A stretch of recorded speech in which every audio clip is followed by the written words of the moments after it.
Modern society does not reward honesty, it rewards composure. In public, you are admired for restraint, not for truth, for calm posture, not for clarity. The Victorians understood this well. They called it manners. We call it professionalism. So emotion is hidden behind posture. Discomfort is dressed as discipline, and silence is mistaken for strength. But beneath the polished surface, nothing is resolved. In the US, this behavior is praised. You're told it makes you strong, reliable, resilient. So you keep going. You stay productive when you're exhausted. You stay calm when you're angry. You stay polite when you're being disrespected. And people reward you for it. But here's what they don't tell you. Suppressing emotion doesn't make it disappear. It teaches your nervous system that stress is normal. Over time, your body stops asking for rest. Your boundaries stop signaling danger, and burnout becomes your baseline. Psychology calls this functional dissociation. You're performing well while slowly disconnecting from yourself. Society calls it maturity. The truth is, the behavior that gets you promoted, praised, trusted, is often the same behavior that empties you. And the damage doesn't show up loudly. It shows up quietly. In American society, control rarely looks like control. It looks like optimism, productivity, self-improvement. You're encouraged to stay positive, even when something feels wrong.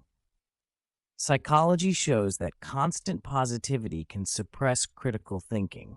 If you're uncomfortable, you're told to reframe it.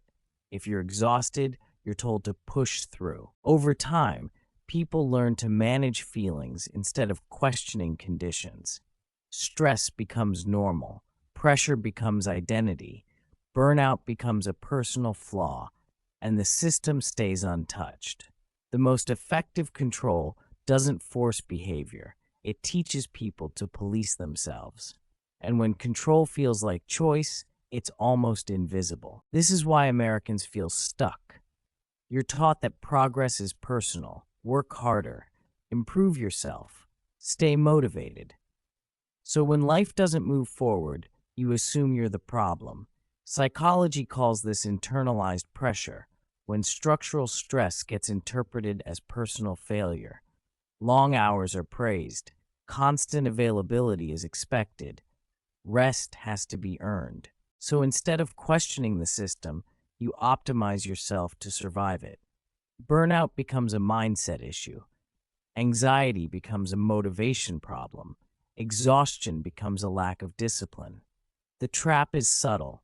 The more you adapt to pressure, the more normal it feels. You're not stuck because you're weak. You feel stuck because effort is spent enduring, not directing, and no amount of motivation fixes that. Modern society doesn't reward honesty, it rewards composure. You're respected for staying calm, even when something is wrong. You're trusted when your emotions are controlled, not when they're accurate. Psychology shows that people who appear composed are often perceived as more competent, regardless of truth. So honesty becomes risky. Admitting confusion looks like weakness. Expressing anger looks unprofessional. Showing fear looks unstable. Over time, people learn to manage appearances instead of telling the truth. They regulate expression, not integrity. This doesn't create healthier systems, it creates quieter ones, where problems are felt privately and performed away publicly. Composure keeps things running. Honesty would slow them down. From an early age, this is reinforced. In school, the calm student is praised. The quiet one is labeled mature.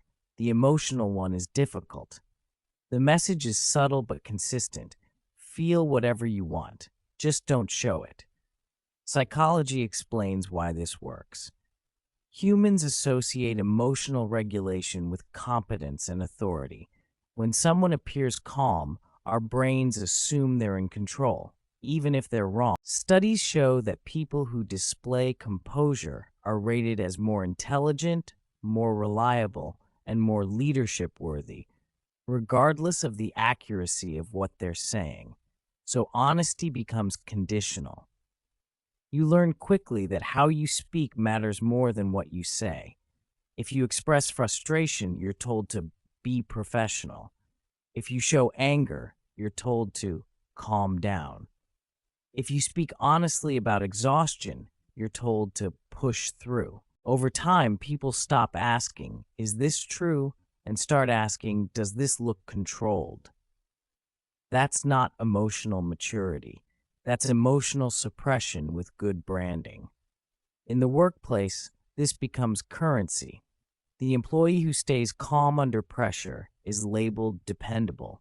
The one who raises concerns emotionally is labeled unstable. So people learn to flatten their tone, sanitize their language, and dilute their truth. Problems don't disappear, they're just expressed indirectly.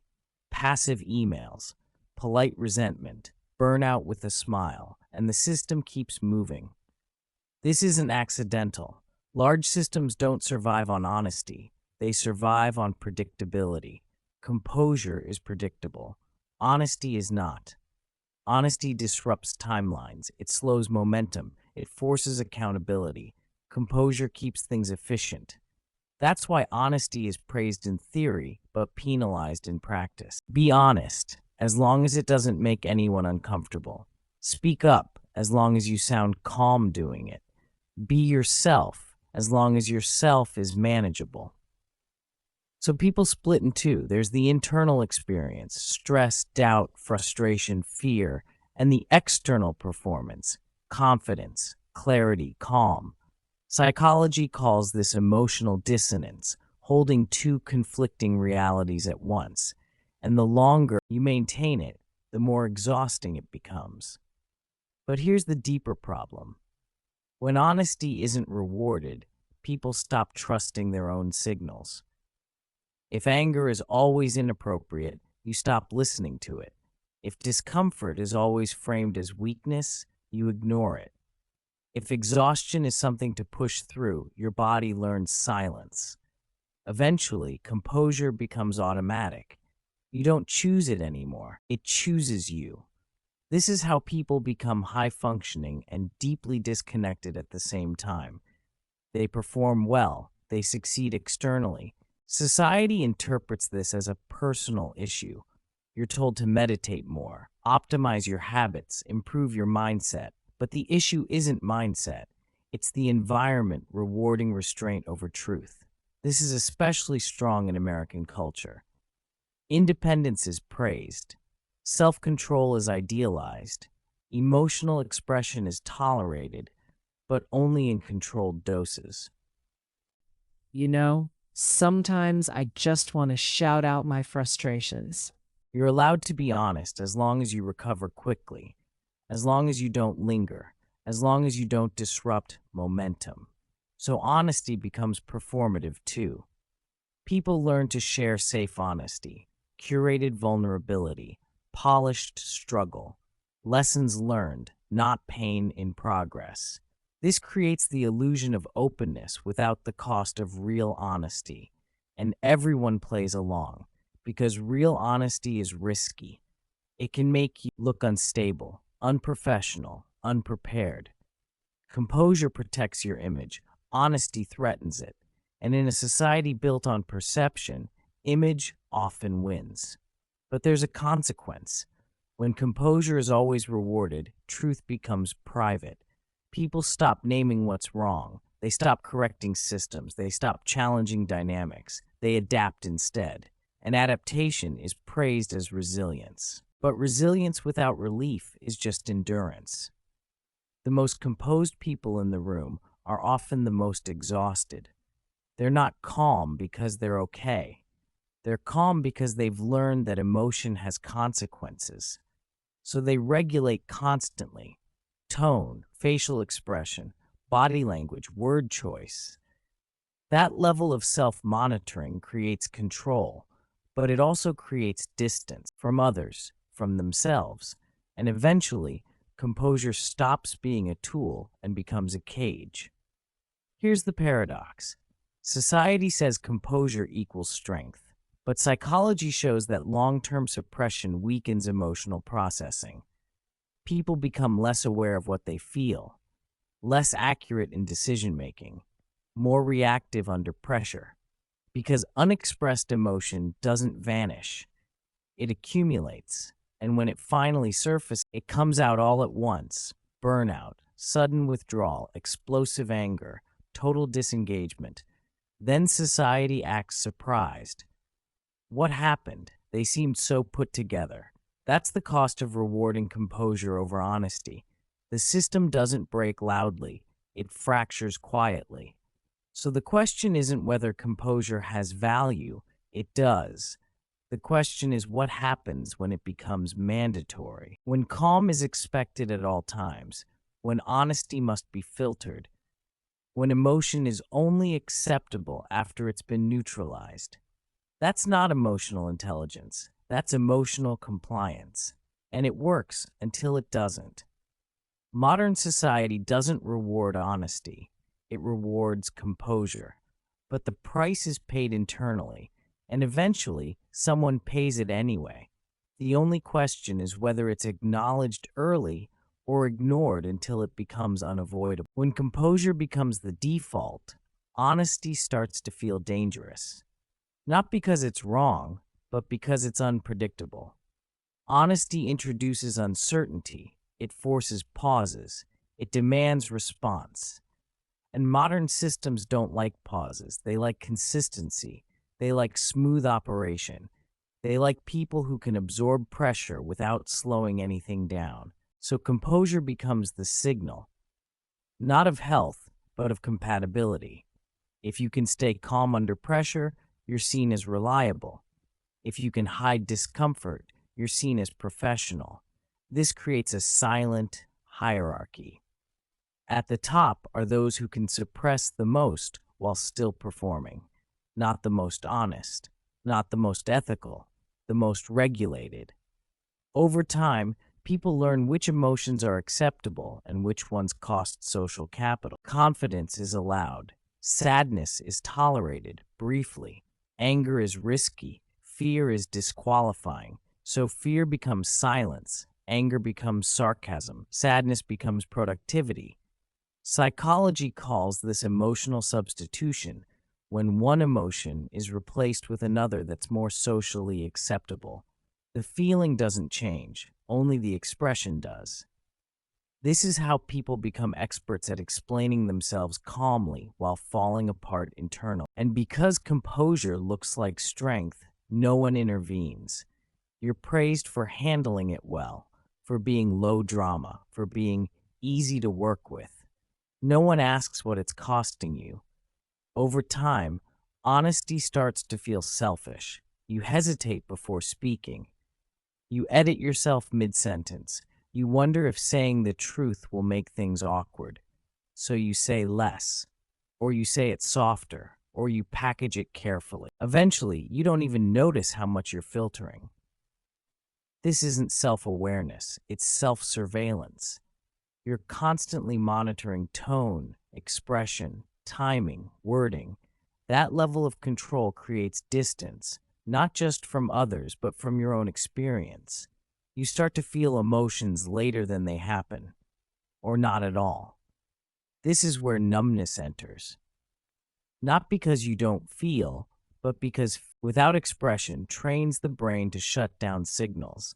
The nervous system adapts. It stops escalating. It stops alerting. It conserves energy. This looks like calm, but internally, it's disengagement. People often describe this as feeling stuck or flat or disconnected. They assume something is wrong with them, but it's a learned response. When honesty is punished, the body learns silence. This dynamic doesn't stay individual. It spreads socially. Groups reward those who don't rock the boat. Organizations promote those who stay composed during dysfunction.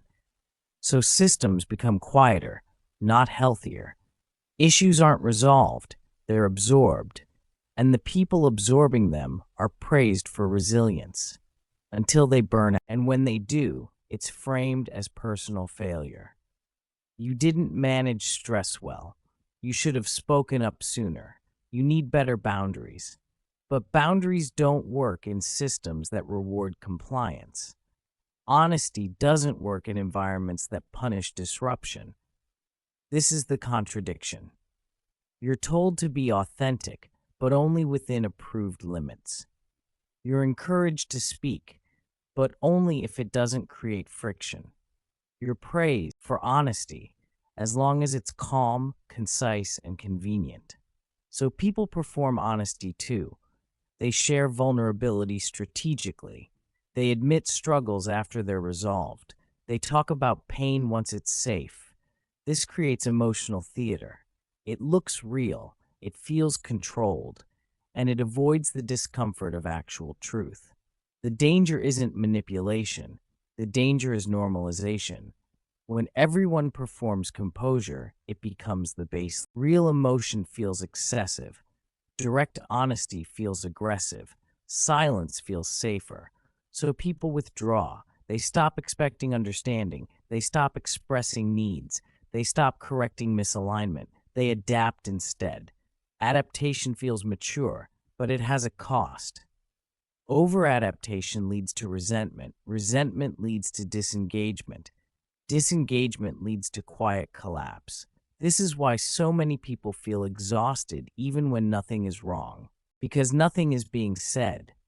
The system isn't under pressure, the individuals are. Composure distributes stress downward. The calmer you appear, the more you're given. More responsibility, more expectation, more pressure. Because you've proven you can carry it silently, and silence is rewarded until it isn't sustainable. Here's the psychological irony. Composure is meant to signal regulation, but when it's constant, it signals suppression. Healthy regulation includes release, expression, recovery. Suppression skips those steps. It's regulation without relief. That's why composure alone doesn't create stability. It creates delay. And delayed emotion doesn't resolve. It compounds. The longer honesty is postponed, the more force it carries when it returns. That's why breakdowns seem sudden. They were fine yesterday. They never complained. They always handled things well. That's the point. They handled too much without release. Modern society doesn't reward honesty. It rewards composure. But composure is not neutral. It shapes behavior. It trains nervous systems. It selects who advances and who disappears quietly. And when honesty finally emerges, through burnout, withdrawal, or collapse, it's treated as an exception, not as a predictable outcome. The truth is simple, but uncomfortable. A society that prioritizes smoothness over truth will eventually fracture internally. Not loudly, not dramatically, but slowly, through disengagement, through exhaustion, through people who stop caring because caring costs too much. Composure keeps systems running. Honesty would force them to change. And that's why composure is still rewarded first. That's how pressure becomes normal. Not because it's healthy, but because it's repeated. When stress is constant, your nervous system stops treating it as a warning and starts treating it as background noise. You don't notice the weight anymore, you just carry it. And what feels normal slowly becomes unsustainable. Pay attention to what you're calling normal. Question what you've learned to tolerate. Notice which pressures you've stopped naming, and ask whether composure is protecting you or quietly costing you. Because the most dangerous pressure isn't the kind that breaks you, it's the kind you stop noticing.